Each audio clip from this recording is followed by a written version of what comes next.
All right. Salut, salut.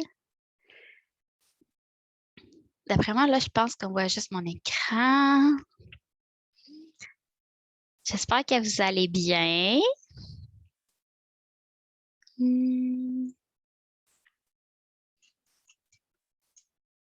OK. Ah, ça devrait marcher. Super.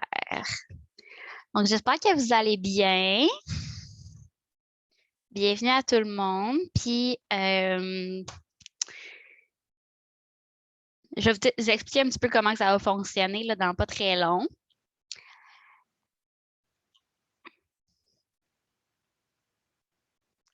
Donc,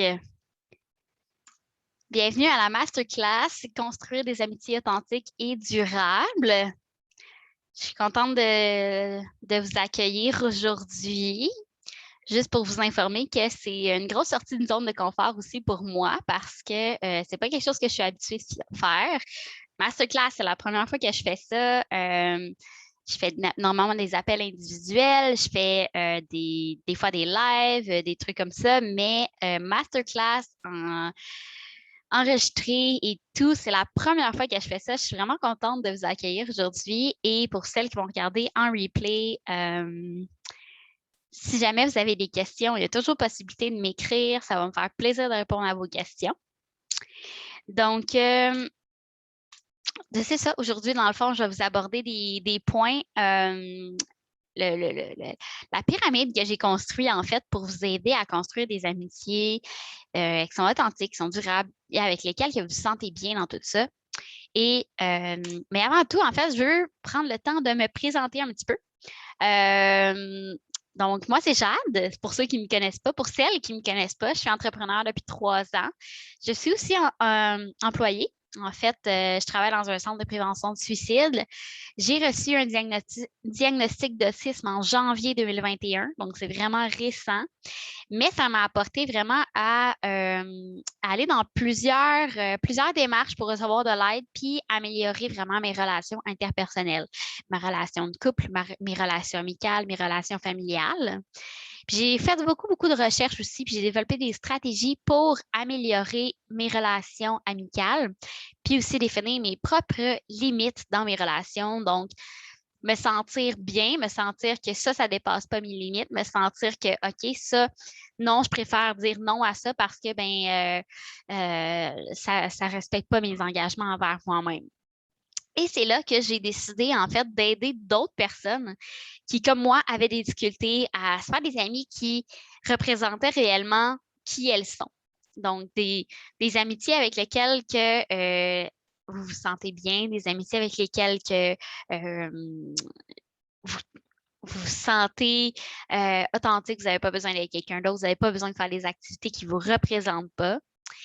Et ça m'a amené à créer le cercle social. Donc, le cercle social, en fait, c'est plus un projet en tant que tel pour représenter qu'est-ce que c'est vraiment le cercle d'amitié avec lesquels que vous vous sentez bien. Juste avant qu'on continue, si jamais vous avez des questions aussi, vous pouvez écrire soit dans les commentaires, dans le chat ou quoi que ce soit. Sinon, il y a aussi possibilité qu'on prenne un appel ensemble plus tard pour pouvoir aborder un peu des questions. Il y a plein de possibilités. Je reste vraiment disponible vraiment pour vous. Moi, je veux que vous sentez à l'aise. Puis, je suis toujours là pour vous aider. Donc, comme je dis, ça m'a amené à créer le cercle social, qui est vraiment un projet pour que vous puissiez construire votre cercle d'amitié, votre cercle d'amis avec lesquels que vous vous sentez à l'aise, vous vous sentez vous-même, vous vous sentez bien, vous vous sentez heureuse. Fait que la première étape que je veux aborder, c'est de faire la liste de ce que tu cherches dans une amitié.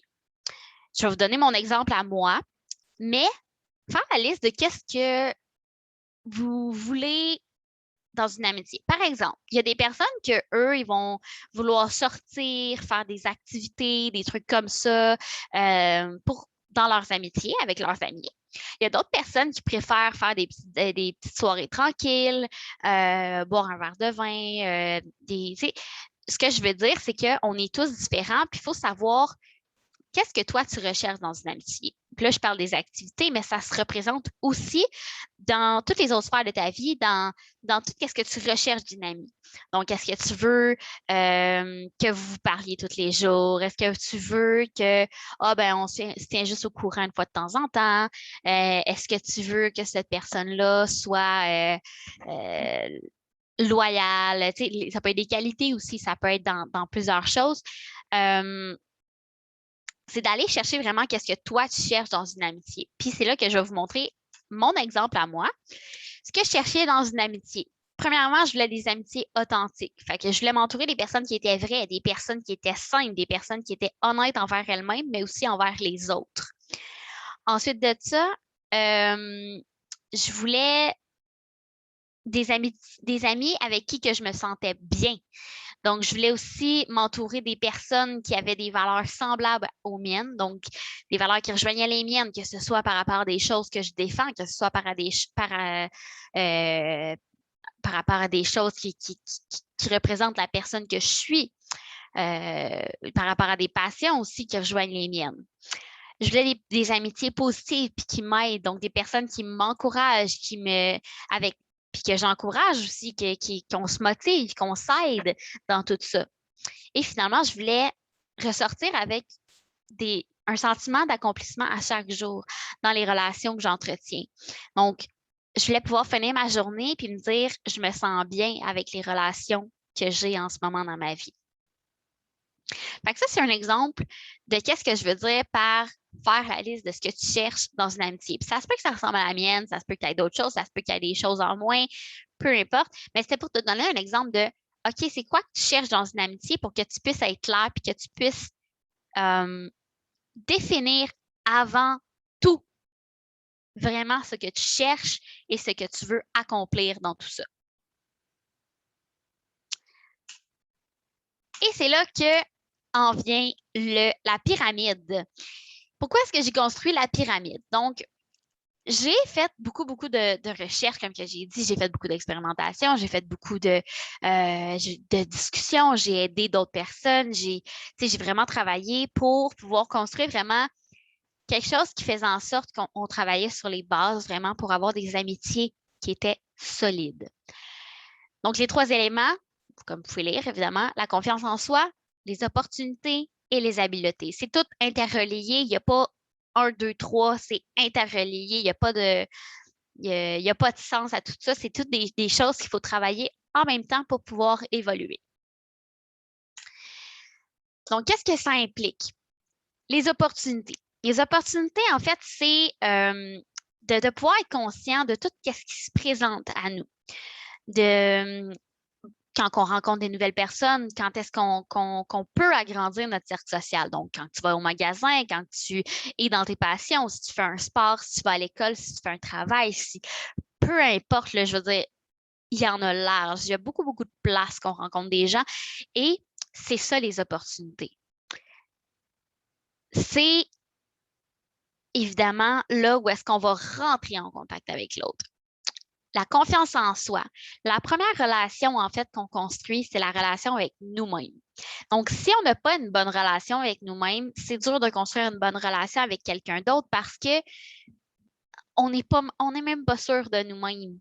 Donc, on essaye de copier l'autre ou on essaye de plaire à l'autre, mais ça ne marche pas parce qu'on n'est pas nous-mêmes.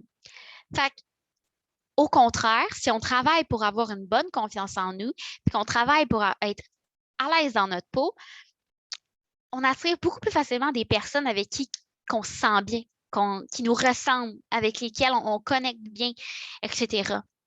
Fait que ça, c'est un autre élément. Il faut travailler la confiance en soi. Et finalement, les habiletés sociales.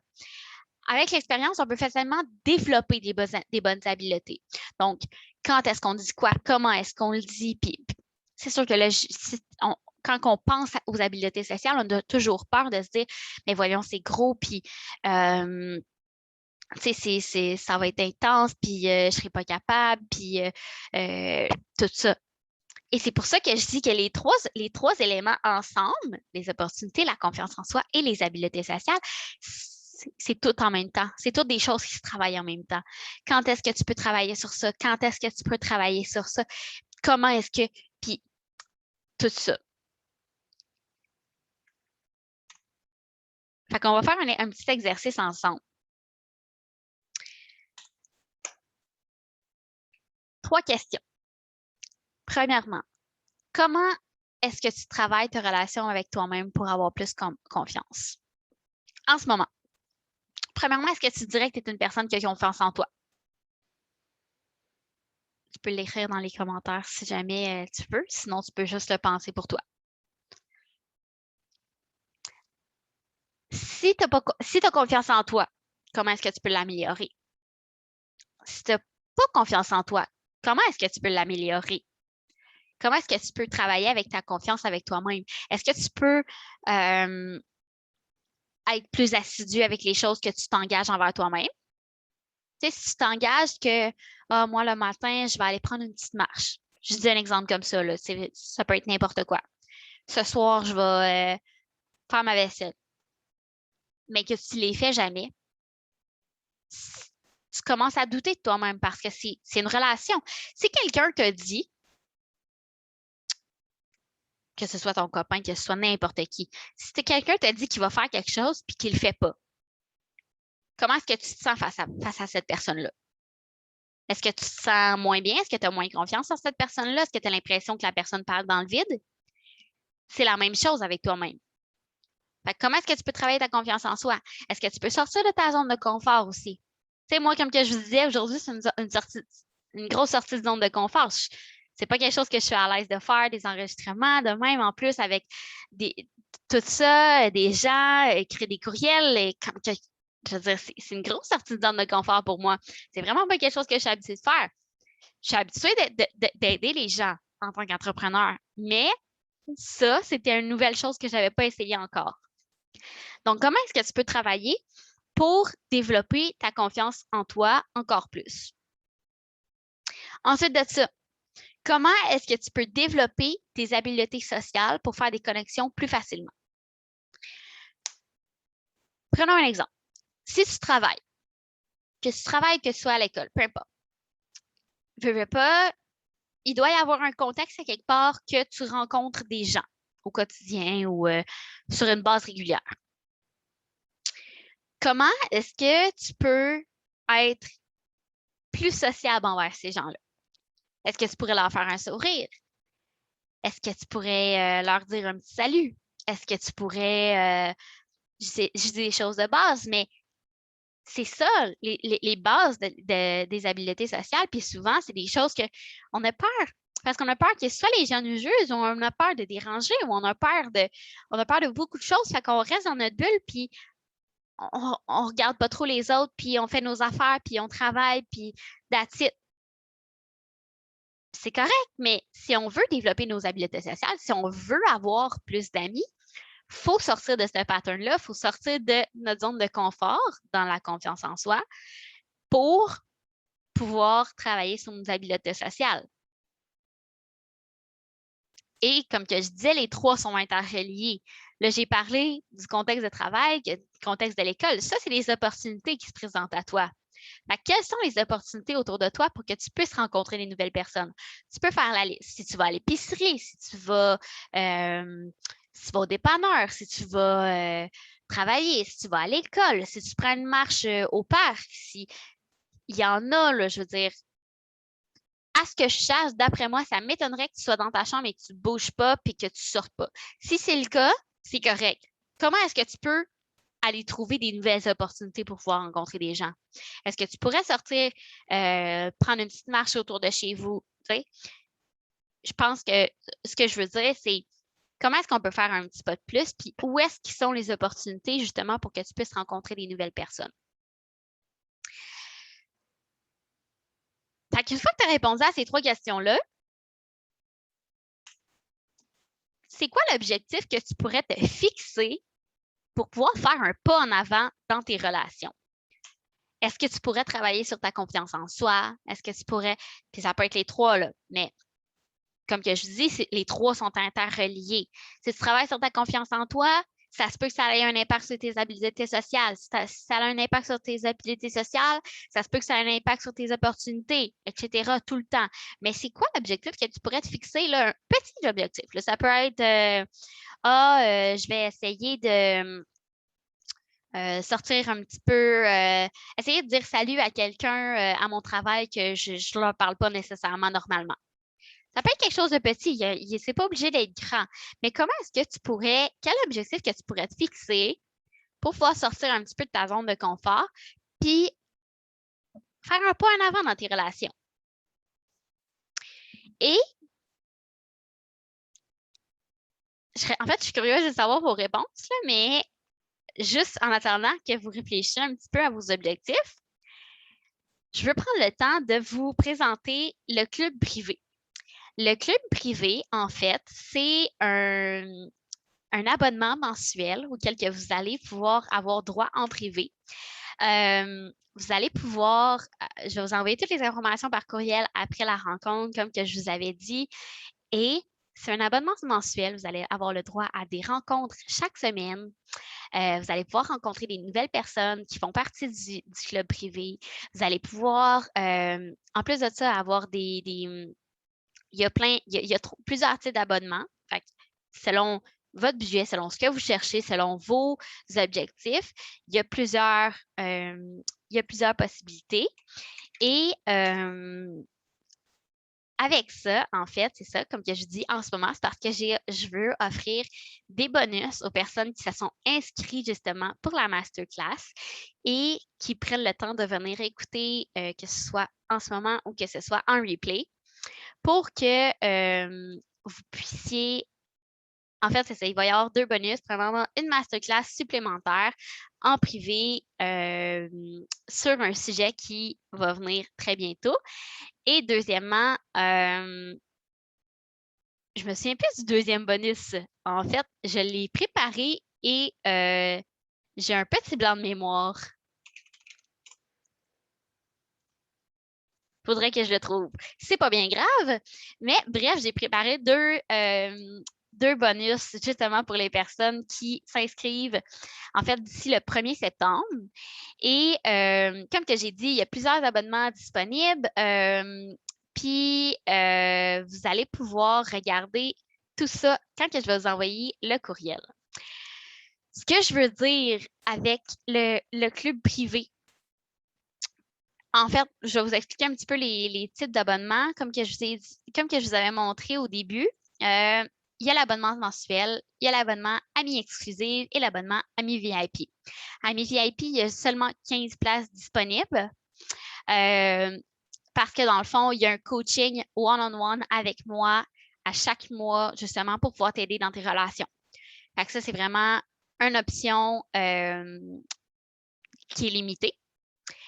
En plus des 4 rencontres mensuelles avec les autres, en plus des masterminds de groupe et des accès en primeur à tout le contenu.